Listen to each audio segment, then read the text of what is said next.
But we're gonna. Oh, okay. We're gonna see the first. uh, Hey. uh Pyra Mythra Ditto of the night. Wow, I'm surprised it took 2 sets. Gonna be honest, but yeah, this is about what I expected from a Pyra Mythra Ditto. It's actually kind of funny. Mythra has a lot of really good stuff too. Mythra kind of counters where Pyra is weak, like a lot of this neutral, like having fast buttons, good attributes, gonna kind of run circles around her. But when it comes to edge guarding and playing edge guarding ledge trapping, Pyra can really mess up Mythra with that massive auto canceling down air. Like that's a real problem for Mythra to get around sometimes. Yeah. Not only that, but I think another part that sort of feeds in that the fact that Pyra has a little bit more range than Mythra, and her move like hit like a truck, and Mythra's like fairly light compared to like, or at least lighter than Pyra. So all that put together, you might be getting a really early kill, something like F smash or maybe F tilt at the ledge. It just goes to show how powerful attributes are in this game compared to just raw like frame data and hitboxes. Because like Mythra and Pyra both have some phenomenally DLC move. Case in point, Photon Edge is pretty crazy and does 21 damage fresh. So yeah, weaker character my foot. Either way, Pyra being a little bit floatier and a little bit heavier can make her edge guarding and make her just solid game state really powerful. While Mythra, like a little bit lighter, but can run circles around everyone. It dynamically changes the matchup that you're playing every single time you do change characters, which can fundamentally change matchups on the drop of a hat. Okay, It's pretty even so far. Yeah, super even. It's like, hey, we're in the first stock, I mean, it does matter, but like, just now an even spot. So, see, Aki has really good pressure going on right now. Yeah. Oh. Okay, Aki's trying to go for that gimp with that down smash, but I think forward smash is the one move you want to use for these characters to really hit people like near the ledge. I think down smash mostly for like tech chase and covering options on both sides of you. Yeah, something like that. Down smash is also like pretty quick, and if you're Pyra, it does a lot of shield damage. Yeah, that F tilt really comes in clutch there. Pyra's ground game or both of the characters' ground game is just so unbelievably phenomenal. They both have really good dash attacks, a really good set of tilts. Pyra more for Pyra for killing, and Mythra for comboing as the fundamental change of the root change of the characters. But it's pretty crazy how much like you can switch to Pyra and suddenly everything gets so much scarier because one up tilt, one F tilt, like one down tilt into forward air can just end stocks at 100, at 90, at 110. Like, you never feel safe because they can always switch, and switching takes so like not time and negative time. It's so fast. Oh, that could have been the game. Just like maybe up you out of shield, run up F smash, something. Oh no, wait. Oh, whoops, I'm sorry. There's still another stock. Wait, I think I was confused by the percent and the stock counts. My apologies. Oh, and the jab lock into I think it's the start of a combo, but didn't train it into anything further. Down tilt up airs are such an amazing frame trapping tool, and Mythra is so fast and has just enough frame data to cover basically everything if you try to get out of hit stun. Jumps and air dodges are just not safe because they can put out a hitbox and still cover where you're trying to go.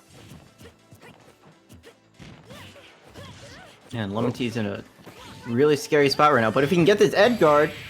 Oh! Are you really there dead? it is. Wow. Yeah, that was a really good switch to Pyra at the end there. Just because realizing that his opponent had used their double jump mid-combo, so they had limited options. So knowing that, hey, you're either going to go to ledge or land right in front of me because you don't have a double jump, I'm going to switch to Pyra. And basically, my ledge trapping will be more dangerous, more threatening because I have more knockback. Or if you land in front of me, I could get the kill. Yeah, Aki was recovering high with the Prominence Revolt quite frequently, and while Pyra is certainly heavier than Mythra, I think Mythra is about as I'm looking at it. Mythra is about as heavy as Wolf, or is as heavy as Wolf at 92, while Pyra is at a 98, so that's as heavy as Mario and Corrin. That's still not like heavy. Like you're dying pretty soon, particularly to a character that as strong as Pyra is. So good stuff from LemonTea, showcasing a pretty consistent comeback. Like once he had Aki on his last stock, Aki didn't really land a hit. Yeah. Yeah, really good stuff coming out from LemonTea. The interesting thing is that I believe everyone knows LemonTea for Fox and Wolf. Even in 4 he had a Wolf, but he also had a Corrin in 4, I think, if I'm correct. So, you know, I feel like yes. a lot of that Corrin skill can kind of transfer over the Pyra, sort of similar character archetype. You know, really big buttons, kind of hits like a truck. Maybe, but it's more like a truck than Corrin did. But, you know, just a lot of Corrin mains are kind of like feeling this character. So, yeah. Yeah, it's the same principle as when just to again make it a Smash 4 reference.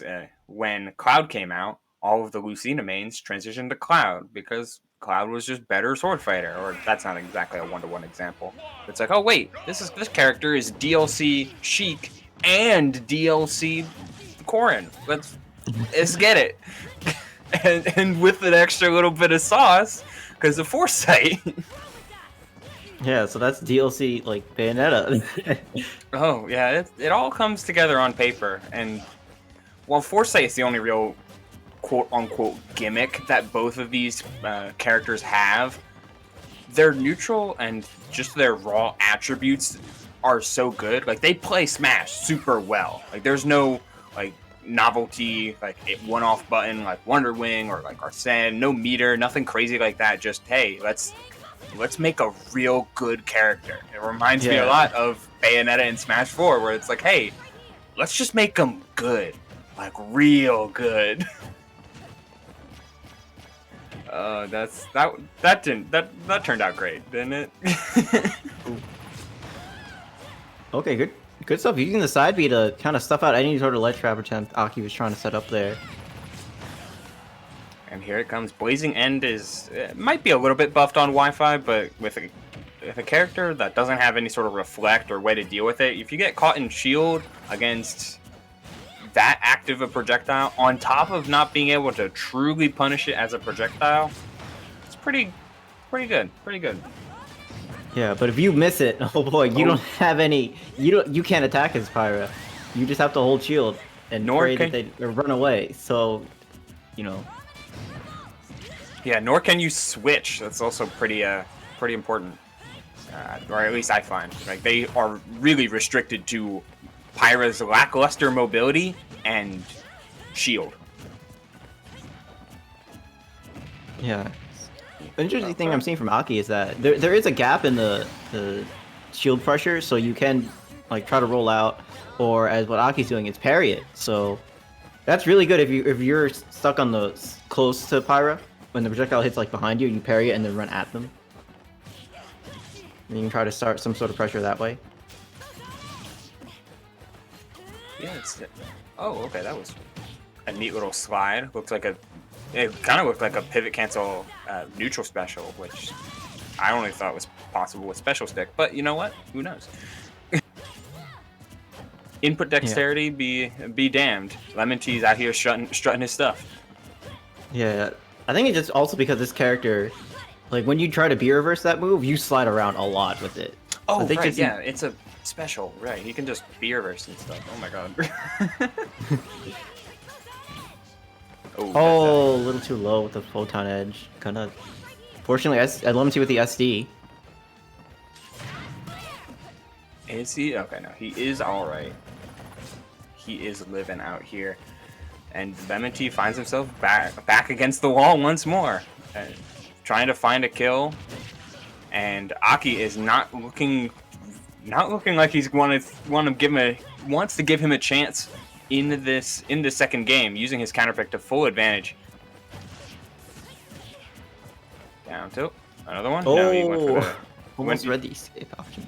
He tried to read the neutral tech and was a little bit too committed. Did LemonTea just, you know, maybe he did, maybe he didn't. Up B. Yep. No, how did you know? It's lagless.